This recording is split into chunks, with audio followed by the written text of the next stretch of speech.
शर्मा भी मैं आने लगा हूं, उनके हवाले से खबरें आ रही हैं कि शायद वो मे बी रिटायरमेंट ना लें लेकिन कप्तानी छोड़ दें। जैसन गिलेस्पी की कल बात करेंगे कि उसने बड़ा अच्छा स्टेटमेंट दिया और पाकिस्तान को डिफेंड किया है और सुनील गावस्कर की बात को बकवास करार दे दिया उन्होंने कहा कि सुनील गावस्कर साहब जो पाकिस्तान के बारे में कह रहे हैं वो बकवास के अलावा कुछ नहीं है। और उन्होंने कहा है कि पाकिस्तान के अंदर जितना टैलेंट है सिर्फ टैलेंट को सपोर्ट करने की जरूरत है और right job for the right person के लिए उन्होंने निशानदेही की है कि पाकिस्तान में टैलेंट की बहुत ज्यादा कदर नहीं की जाती, लेकिन अगर right person for the right job होगी तो पाकिस्तान ऐसी टीम बन सकती है जो दुनिया की किसी टीम को डिफीट कर सकती है। ये हमारी गेम अवेयरनेस है कि हम पावर प्ले में लास्ट 24 से लेकर 25 तक एक छक्का भी नहीं लगा सके। शुरू से ना कुछ हटके हम नीदरलैंड, अफगानिस्तान, जिम्बाब्वे हर टीम से नीचे। कल फाइनल है और कल का इंतजार डेफिनेटली हम सबको था, लेकिन सबसे मजेदार मूवमेंट तब होता है जब फाइनल पाकिस्तान में होता है। मैट हेनरी जो लास्ट टाइम इंडिया में बॉल करते हुए 5 विकेटें ली थी, वो लास्ट मैच में इंजरी का शिकार हुए थे। उनकी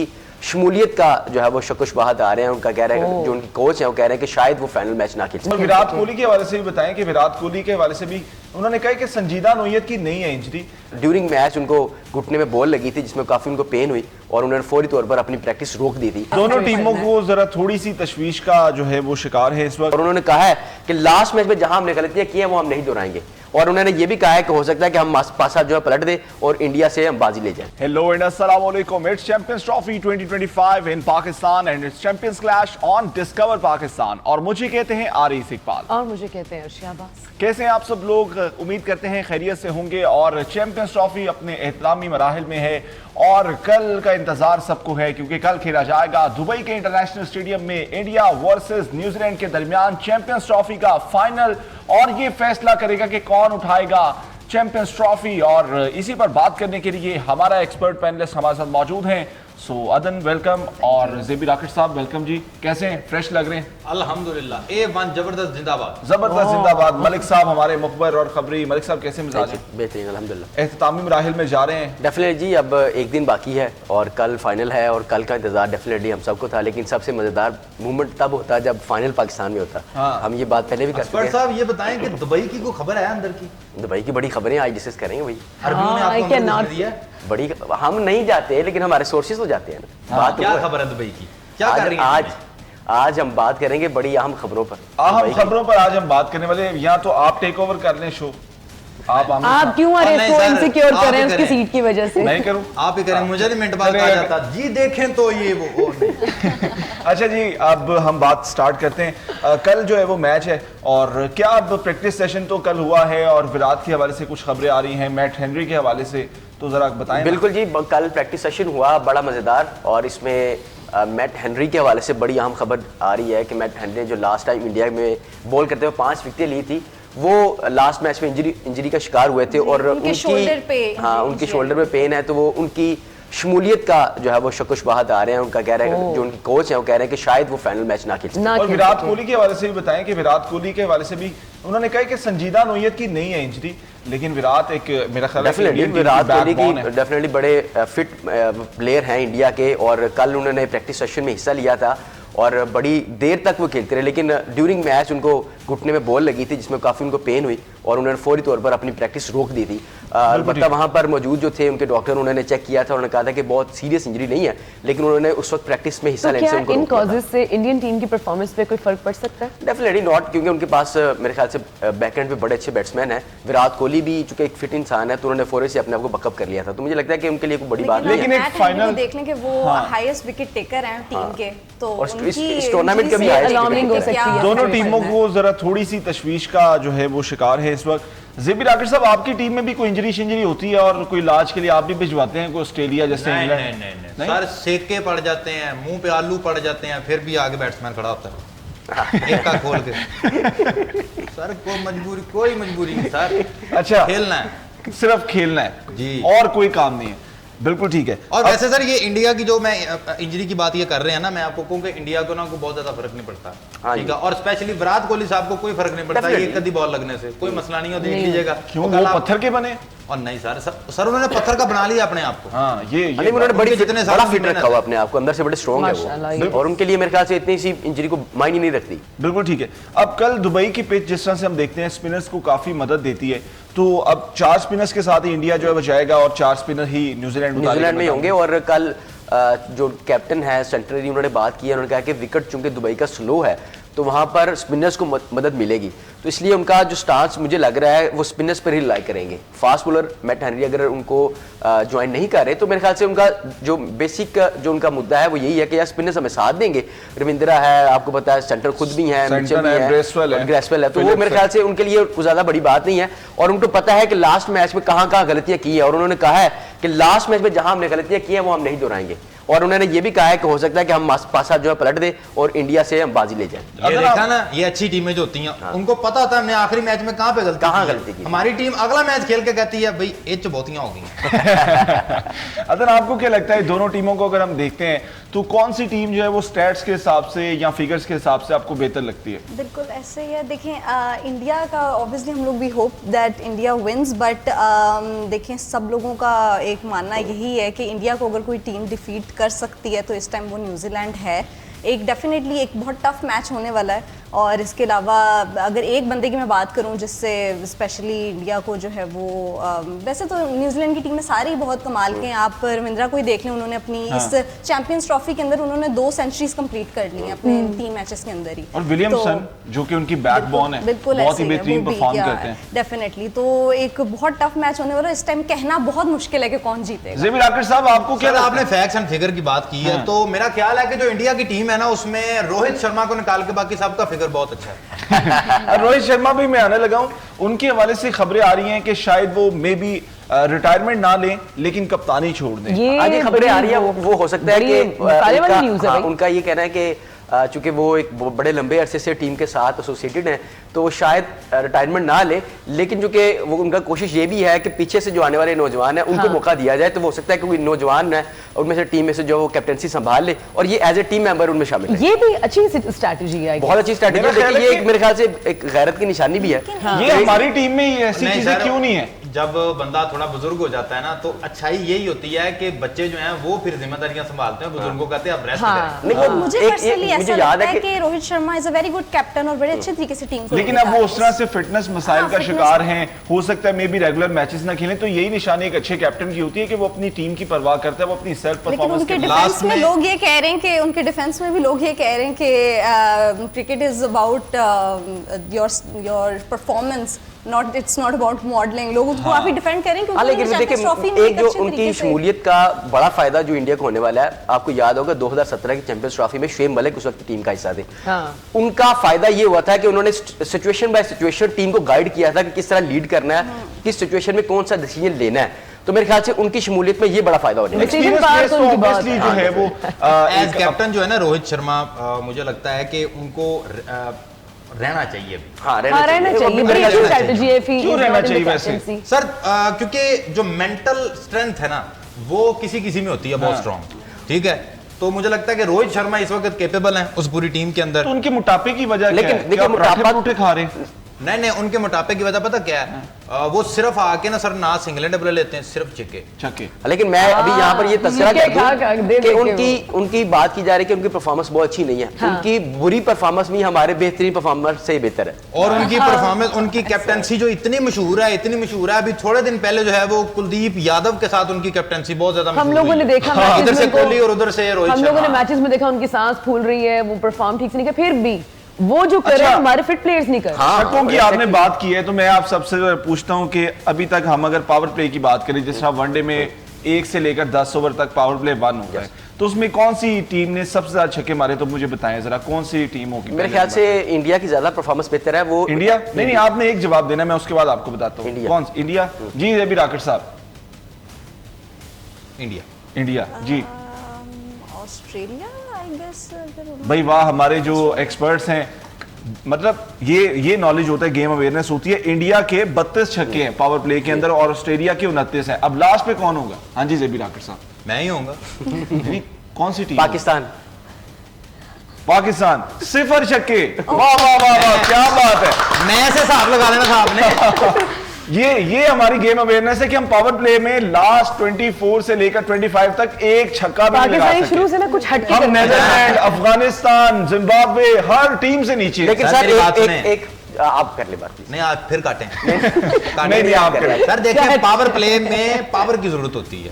वो है नहीं है। तो मुफ्ती कभी साहब ने मशवरा दिया था वो पावर के हाँ वो तो जो मशवरा दे रहे हैं उसके लिए और बहुत दूसरे मंसूबों की भी जरूरत है। जी मलिक लेकिन साहब, जैसन ग्लेप्सी की कल बात करेंगे हाँ। कि उसने बड़ा अच्छा स्टेटमेंट दिया और सुनील पाकिस्तान को गावस्कर डिफेंड किया है और सुनील गावस्कर की बात को बकवास करार दे दिया उन्होंने कहा कि सुनील गावस्कर साहब जो पाकिस्तान के बारे में कह रहे हैं वो बकवास के अलावा कुछ नहीं है। हाँ। और उन्होंने कहा है कि पाकिस्तान के अंदर जितना टैलेंट है सिर्फ टैलेंट को सपोर्ट करने की जरूरत है और right job for the right person के लिए उन्होंने निशानदेही किया है कि पाकिस्तान में टैलेंट की बहुत ज्यादा कदर नहीं की जाती, लेकिन अगर right person for the right job होगी तो पाकिस्तान ऐसी टीम बन सकती है जो दुनिया की किसी टीम को डिफीट कर सकती है। बिल्कुल ऐसी है। और sir just for my information ये क्या कहा उन्होंने, कहा क्या है उन्होंने कहा कि जी जो बंदा काबिल है उसको उसी सीट पे बैठाएं। उन्होंने ये भी तो कहा है कि आपने देखें 2 साल में अपने 16 कोचेस चेंज कर लिए, अपने 26 सिलेक्टर्स चेंज कर लिए और अभी तक आप जो है आपके अब स्टेबिलिटी ही नहीं है तो आप कैसे परफॉर्मेंस डेफिनेटली उनका पर्पस यही था, इस बात की निशानदेही करने की कोशिश कर रहे थे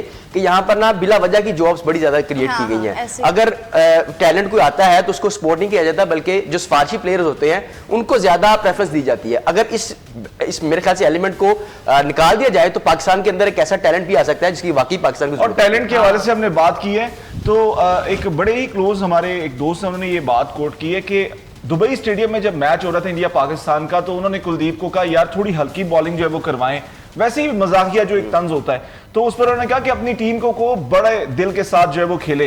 और ये मतलब हमारा अब हाल हो चुका है। एक टाइम ये भी था कि शुएब अख्तर की बॉलों से सचिन की जो है वो टांगे कांपा करती थी, सकलैन की जो घूमती गेंदें थी वो समझ ही नहीं आती थी, शाहिद अफरीदी के 2 छक्के। और अब हमारी टीम एक लम्हा फिक्रिया है कि हम मतलब बुज़दिली की निशानी बन चुके हैं, हमें खेलना ही नहीं आ रहा। ने भी बात की ना कि किसी जमाने में ये होता था, जब हम ये बातें सुनते तो लगता है 100 साल पुरानी बात है। नहीं हमारी टीम 100 साल पुरानी कारकर्दगी की दुख होता है। ब्रेक का टाइम हुआ है, ब्रेक के बाद आके मैं आपसे जो है वो बात करता हूं माजरत के साथ। सो वापस आ रहे हैं बहुत जल्द, stay with us. Welcome back once again और एक बार फिर आपको खुशामदीद कहते हैं चैंपियंस क्लैश पर। आप देख रहे हैं डिस्कवर पाकिस्तान पर। जी ये सर जब भी मैं कोई इंपॉर्टेंट बात करने लगता हूं आपको ब्रेक क्यों आ जाती है? मैं अब ब्रेक के बाद सीधा आपके पास ही आया। इतनी इंपॉर्टेंट हर बंदे के साथ आपके जो है वो रोले, हर बंदे के सुन लेते हैं आपकी इंपॉर्टेंट नहीं मैं आपकी बात नहीं ब्रेक में इंपॉर्टेंट बात गई वो आमद होती है गई नहीं आप फिर दोबारा चले हम थोड़ी खुशामद करते हैं, अपनी आमद वापस लें। नहीं आप करें बातें इनके साथ, मुझे फिर याद आ जाएगी मैं आपको फिर यानी इन्होंने टोकना है बस, बात बूत इनके पास है कोई नहीं है ना। बड़ी बात है मेरे पास। अच्छा हाँ जी ये कैमरा बंद तो होने दे। जी अब ICC player of the month का भी जो है वो ऐलान कर दिया गया है। सो कौन कौन है उसमें? Sir player of the month ICC ने अनाउंस किए हैं फरवरी की परफॉर्मेंस बेस पर और उनमें 3 प्लेयर शामिल हुए हैं।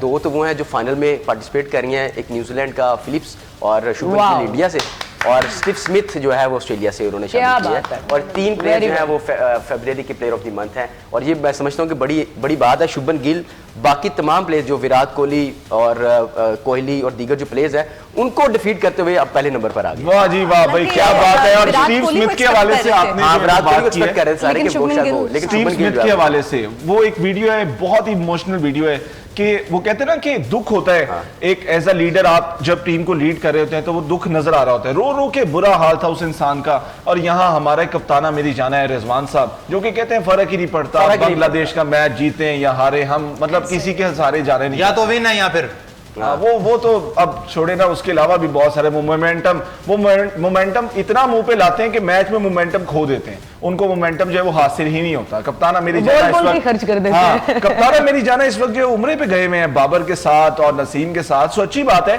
क्योंकि आगे वनडे सीरीज आ रही है, 3 वनडे हम खेलने जा रहे हैं न्यूजीलैंड में। सो अच्छा साइन है मेरे ख्याल, बहुत अच्छी बात है कि चले एक अपने आप को पीसफुल वैसे भी मतलब बहुत ज्यादा यकीन कर मतलब 90 बाल खेल के बाबर हज को गया। अच्छा ना जाके दुआ करे अल्लाह हमें तौफीक दे जीतने की, मेहनत करने की। हाँ टीम को लीड करने की सबसे बड़ी बात है। बाबर आजम की बात हो रही है तो बाबर आजम के आजकल फादर जो हैं उनकी भी काफी हेडलाइंस बन रही हैं कि वो उन्होंने बाबर आजम के सारे क्रिटिक्स को कह दिया कि माइंड योर वर्ड्स। और वो कह रहे हैं कि बाबर इंशाल्लाह पीएसएल और T20s में आपको बहुत अच्छी परफॉर्मेंस करके T20 नेशनल कप है ना, हम चाहते हैं कि बाबर इंटरनेशनल मैचेस में स्कोर करे, इंटरनेशनल प्रेशर को हैंडल करना सीखे। उनके वालिद साहब भी कोट करते हैं कि वो अकेले जो है सबसे ज्यादा वेल विशर है बाबर आजम के। हम भी हैं, हम चाहते हैं वो जीते। पाकिस्तानियों ने बनाया ना, तो पाकिस्तानियों का बाबर पापा जो है पापा किसी के भी हैं सर, उनको उनको दुख तो लगता है, उनको गुस्सा भी आता है। तो बाबर अगर चुप है तो उनके पापा ने बोलना है, अब वो बोल रहे हैं कि तुझे मेरा मुंडा पड़े।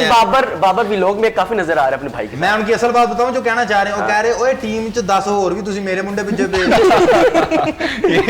ये भी बात सही है, लेकिन प्रोमिनेंट तो बाबर आजम है ना पूरी टीम में। सर देखे लोगों को एक्सपेक्टेशंस तो बाबर के साथ, यार मैं शो में अंग्रेजी नहीं बोलता था यार, क्या बात है। अच्छा पंजाबी शुरू कर लिया आपने। बाबर आजम के जो वालिद साहब है उन्होंने ये भी कहा है कि मैं ही उसका कोच हूँ, मैंने ही शुरू से कोचिंग, तो बाबर आजम को कोच नहीं रखा। बाबर आजम को सपोर्ट करने के लिए सबसे पहले जो इंसान थे वो उनके फादर थे। आपको याद होगा कि उनकी 13 साल की उम्र में एक वीडियो नजर आई थी, जो आपको शायद तस्वीरें नजर से गुजरी हो, बाइक पे बॉल पिकर के तौर पर जब उसके फादर उसको लेके जाते थे स्टेडियम में। तो ये मेरे ख्याल से ये जो इनिशियल आपके सपोर्टर्स होते हैं ना, वो सारी जिंदगी आपके वेल विशेस होते हैं। बिल्कुल ठीक है, बिल्कुल। बाबर तो जो है वो टेनिस वगैरह भी खेलते हैं, स्नूकर भी खेलते हैं, आप कौन सी गेम खेलते हैं क्रिकेट के अलावा? गुल्ली डंडा, बेंटे, वाह, 3 दी 6 दी 9 दी 12 दे पिल्ले आपने खेले कभी? हाँ, आपने नहीं खेले? ये स्ट्रीट क्रिकेट की तरह कोई स्ट्रीट की कोई खुफिया गेम है। पान पकोड़ा, पकोड़ा नहीं खेला आपने? खाने वाली गेम है। कैसी बातें कर रहे हैं यार, आप कहाँ पे रहते हैं? आप सारों को पता है, आप चुप करके बैठे हुए हैं। नहीं, आप थोड़ा एक्सप्लेन करें ना, आपको नहीं पता। बांदर किला खेला सुना हुआ है लेकिन खेला नहीं, सुना हुआ है। बाकी खेल के बारे में थोड़ा सकता है ना। ਇੱਥੇ ਇਹਨਾਂ ਦੀ ਜੁੱਤੀ फंसी है ना, वो पता, वो बांदर किले का पता नहीं। तो hide and seek, passing the passing, ये वो इस टाइप की गेम्स नहीं आप खेलते? हाइड एंड सीक नहीं मैंने खेली, लुकन मिट्टी हॉपस्कॉच। भाई उनको पता है कि हाइड एंड सीक कौन सी गेम होती है। भाई क्या बात है। अच्छा जी, अब हम यहाँ पे जो है वो जिस तरह से अब हम अपने इख्तितामी मराहिल की तरफ हैं और चैंपियंस क्लास जो अपने इख्तिताम को जा रहा है, मैं आपसे एक जो है ना एक बड़ा ही बेबाक सवाल पूछता हूँ। आप क्रिकेट को बड़ा ही करीब से देखते हैं और जिस तरह से जेबी राकेट साहब कहते हैं कि पीछे वाले कमरे से खबरें लेके आते हैं, पिच पे बैठे होते हैं, इतना करीब से वो पिच पता नहीं केड़ी होती है। हाँ जी सर जी, तो खेडने होंगे 2-3 तो बाला में यार परा हो जो थोड़ा, नहीं मैंने खबर लेनी है यहाँ से। पहले खबर दे। मुझे ये बताएं कि कौन से चेयरमैन के दौर में क्रिकेट की जो है वो तरक्की हुई है? ज़का अशरफ साहब उसमें शामिल हैं, नजम सेठी साहब हैं, फिर उनके साथ मोहसिन नकवी साहब हैं, तो मुझे जरा बताइए। रमीज राजा साहब, मुझे लगता है कि नजम सेठी के दौर में ज्यादा हुई थी, क्योंकि नजम सेठी के दौर में ही पीएसएल स्टार्ट हुआ था और वो वाहिद पर्सन थे जिन्होंने इंटरनेशनल क्रिकेट को रिवील किया था पाकिस्तान में। और पीएसएल का इनकाद का सबसे बड़ा जो सेरा था वो नजम सेठी के साथ ही है। हाँ, ये क्रेडिट तो नजम सेठी साहब को जाता है, क्योंकि इंटरनेशनल क्रिकेट की पाकिस्तान में वापसी 2009 का वो अफसोसनाक वाकया है। उसके बाद जो बंदे ने एफर्ट की है वो नजम सेठी है, उनकी वजह से ही पाकिस्तान के ग्राउंड जो है वो आबाद हुए, लेकिन हमारे प्लेयर्स जो है वो हमें आबाद नहीं करने देते। अली सेठी को भी जाता है सर इसका क्रेडिट। हाँ, उसने गानों में बड़ा अच्छा रिवील किया। नहीं सर, उसका बेटा है, वो चाहता तो आ सकता था क्रिकेट में, लेकिन नहीं, वो गानों में रहा है। लेकिन देखे ना, ये right person for the right job, वही बात है ना कि जो जिस चीज में बेहतर है उसको उसी फील्ड में जाना चाहिए। आप मुझे बताएं, आप भी स्ट्रीट क्रिकेटर हैं, तो आपको किस चेयरमैन की तरफ से अच्छा रिस्पांस मिला? सर हमारे हैं हनीफ कुरैशी साहब जो है ना, वो हमारे काउंसलर हैं। अच्छा, तो वो हमें बहुत सपोर्ट करते हैं। मतलब किस तरह सपोर्ट? मैं चेयरमैन पीसीबी की बात कर रहा हूँ, आप अपने काउंसलर को जो है ले सर, जो हमें सपोर्ट करता हमने उसका ही नाम लेना। आप अपनी सपोर्ट को बड़ा क्यों नहीं करते? आप बिग लेवल पे आए। अब मैं चाहता हूँ आप ये शो जिस तरह कल खत्म होगा, आप जाके सीधा इतना बड़ा कर लूं सपोर्ट को। अब चेयरमैन पीसीबी तक लेवल के जाए ना। अच्छा जी, मोहसिन नकवी के पास जाए, उनको बताएं कि मैं कितना वैसे हमारी टीम की सोच की तरह ना इन प्लेयर्स की भी सोच, हमारे प्लेयर्स की सोच है 280 270 का target. Now we have got the answer कि why we don't think big, right? अज़न आप बताएं कि आप किस तरह से देखती हैं, रमीज राजा के टाइम पे भी क्रिकेट जो है वो काफ़ी अच्छी रही है, लेकिन डिपार्टमेंटल क्रिकेट जो है वो बंद हुई। मोहसिन नकवी साहब आए, फिर उनसे पहले ज़का अशरफ साहब थे, फिर नजम सेठी साहब थे। तो किस दौर में आपने देखा कि क्रिकेट ने जो है फ़रोग हासिल किया? हमने देखा जाए तो पाकिस्तान में बहुत अच्छा एरा देखा हुआ है, जिसमें बहुत अच्छे हमारे पास प्लेयर्स भी थे, बहुत अच्छे चेयरमैन भी रहे हैं। लेकिन ये है कि अब वो देखें, आप वो एरा कहीं पे खो गया है। अब हम उसको किस तरीके से रिवाइव करें, सबसे ज्यादा इंपॉर्टेंट बात है कि उसको रिवाइव किस तरीके से कहाँ गए वो सारे वो ख्वाब और वो जिस तरह से हम लगन के साथ खेलते थे, अब उसी लगन का इंतजार है। अच्छा जी, एनसीए के हवाले से बड़ी खबरें आ रही हैं। एनसीए में जो है प्रैक्टिस सेशन चल रहा है जिस तरह से टीम का न्यूजीलैंड जाने से पहले, तो वहां पर शाहीन को जो है वो एक ओवर में फिर बल्कि 4 बॉलों में 4 छक्के और मारे किसने? इरफान खान नियाजी ने, जिसको आपने ड्रॉप किया था, और उसके बाद 5वीं बॉल से पहले वो कमर की तकलीफ का बहाना करके शाहीन अफरीदी को लास्ट टाइम भी जब हम गए थे प्रैक्टिस कर रहे थे, उस वक्त भी उनको छक्के पड़े थे, लेकिन इस बार कुछ ज्यादा ही पड़ गए हैं। आपको याद होगा कि वहाब रियाज को 6 छक्के पड़े थे, इफ्तिखार चाचू ने मारे थे। तो उसके बाद अब दोबारा से शाहीन अफरीदी को 4 छक्के पड़ गए इरफान खान नियाजी की तरफ से, और कहा जा रहा है वहाँ के जो स्पेक्टेटर्स कहते हैं कि अगर शाहीन 2 बॉलें करवाते 2 छक्के और पड़ जाने थे। बिल्कुल। मुझे ये बताएं, आपका पोला अग जो है वो इतनी तेज बॉलिंग करता है, कोई शाहीन से उसकी बात कराएं या शाहीन से मिले जाके, वो इस वक्त लाहौर में प्रैक्टिस कर रहा है। किसने मारे? इरफान खान नियाजी ने। इरफान खान नियाजी को कहें कि मेरे पोले आगे के सामने आए, मैं कहता हूँ एक छिक्का नहीं मार सकता। Open challenge. तो आप यही ट्रेनिंग हमारे प्लेयर को क्यों नहीं दिलवाते जो आपके चेयरमैन है? आप क्यों बात नहीं करते किसी से मेरी? गुस्सा तो आपको बहुत है, आप तो करे बात। मैं तो हर प्लेटफॉर्म पे बैठ के बात करता हूँ। यार जितनी सिफारिश इन्होंने की आपकी किसी ने नहीं की। सर यहाँ पे बैठे की है, यहाँ पे बैठे कहते रहते आप क्यों नहीं करते, आप क्यों नहीं करते? भैया आप किसी से बात तो करें मेरी। ये मलिक साहब जो है वो बैठे हैं डेली ग्राउंड में जाते हैं। ये चैंपियन क्लैश के बाद जो है ना फौरी ये चैंपियन फाइनल मैच होगा, इसके बाद आप सब लोगों ने मेरे साथ जाना है पीसीबी, ठीक है? और मुझे आपने वहां पर इंट्रोड्यूस करवाया। आज ये जो है वो कोई एक्स्ट्रा ही एनर्जी के साथ जो है वो आए हैं। बताइए आरएस की नकल थी। यार एक तो यार ये हंसी बहुत है, मुझे इनकी समझ नहीं आती है। यार एंजॉय करती है आपकी बात। अच्छा मैं डर गया एक दफा, बाहर अकेली बैठी भी हंस रही। आपकी वीडियो देख रही थी। हाँ, ये बातें याद करके हंसती है। बिल्कुल। ये जो जेबी राकेट साहब हैं ये हर रोल में जो है वो नजर आते हैं, बल्कि आपने एक रोल भी किया है, रोल में भी नजर आता हूं मैं। आपने एक रोल भी किया है, आपको बल्कि हम उस पर भी मुबारकबाद देंगे माशाल्लाह से। बेहतरीन, क्या बेहतरीन रोल है, एक निजी चैनल के एक ड्रामे में नजर आए हैं। सो क्या बात है जी, जेबी राकेट साहब बड़े टैलेंटेड इंसान हैं। अब हम जो है वो अपने जिस तरह से एंड पर जा रहे हैं, तो अपने एंड सॉरी माजरत के साथ यार प्रेडिक्शन तो ले ले। प्रेडिक्शन भी जा रहे हैं। अब ये बताएं जी, कल के मैच की प्रेडिक्शन अपनी अपनी टीम को साइड पे करते हैं, फैक्ट एंड फिगर्स के हिसाब से आपको कौन फेवरेट? मैं फैक्ट एंड फिगर से हट के बात करूंगा। गो के इंडिया की टीम बड़ी स्ट्रॉन्ग है और उनके जीतने के चांसेस बहुत ज्यादा है, लेकिन अच्छा अगर हम इस तरह से कर ले टॉस के हिसाब से कि टॉस जो है वो कितना डिपेंड करेगा, क्योंकि अभी देख रहे हैं कि टॉस जीतकर बैटिंग करने वाली टीम ज्यादा मैचेस विन करी है, तो उस हिसाब से लास्ट मैच में आपको याद होगा कि न्यूजीलैंड जो इंडिया थी उन्होंने फर्स्ट बैटिंग की थी और न्यूजीलैंड चेज ही नहीं कर सका था। इस बार उन्होंने कहा कि हम वो अपनी स्ट्रेटेजी को चेंज करेंगे, तो मुझे लग रहा है कि अगर इस बार न्यूजीलैंड जीतता है तो पहले फर्स्ट बैटिंग करेंगे, तो फर्स्ट बैटिंग उनके हाथ में ज़्यादा बेहतर रहेगी। और मुझे जहाँ तक लगता है कि I will go with New Zealand, क्योंकि न्यूजीलैंड पिछले कई मैचेस में बड़ा अच्छा परफॉर्म कर रही है, तो मुझे लग रहा है कि इस बार इंडिया को अगर डिफीट करेगी तो न्यूजीलैंड। मुझे आई थिंक कि इंडिया विल विन। और इसमें देखें हिस्ट्री को देखा जाए तो आप अगर कोई कह रहे हैं कि न्यूजीलैंड जीतेगा तो वो ज्यादा कितना स्कोर इनफ होगा अगर इंडिया पहले बैटिंग करता है तो न्यूजीलैंड को हैंडल करने के लिए? टॉस से भी बहुत इफेक्ट पड़ेगा, क्योंकि मैंने आपको बताया था कि इंडिया जो है वो कोशिश करता है कि उन्हें अपने टारगेट को वो जो है वो डिफेंड करें और उसके बाद जो है वो उनके चांसेस थोड़े से ज्यादा हो जाते हैं। But anyways hopes are with India, let's see what happens. मेरी टीम तो वैसे ही इंडिया थी जी, जेबी राकेट साहब। हम तीनों तो न्यूजीलैंड के साथ sir her land New Zealand, yes I will also go with. Dubai में इस दफा देख लीजिएगा कि दुबई में ऊंटों तक ने खुशियां मनानी न्यूजीलैंड की जीत पे। ऊंट कैसे खुशी मनाएंगे? हाँ जी कैसे खुशी? चलें जी।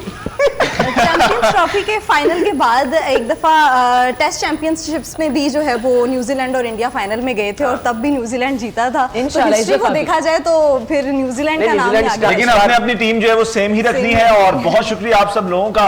और इसी के साथ हमारे शो का वक्त जो है अपने इख्तिताम को पहुंचता है। टिकट रोज याद दिलाती हूं, जल्दी से बता दें। लास्ट डिस्कवर पाकिस्तान के YouTube चैनल पर जाएं, उसको सब्सक्राइब करें और स्क्रीनशॉट लेकर भेज दीजिए दिए गए WhatsApp नंबर पर। फाइनल मैच के टिकट्स हैं और आखिरी मैच है, आखिरी दिन है। आपने क्या करना है, सिर्फ और सिर्फ ये जो नीचे नंबर चल रहा है यहाँ पे स्क्रीनशॉट देना है। ना इनको मैसेज करना है ना जेबी राकेट साहब को, बल्कि वहां जाके आपने मैसेज करना है, वो स्क्रीनशॉट भेज देना है, टिकट आपके घर पहुंच जाएगी। इजाजत दीजिएगा, खुदा हाफिज।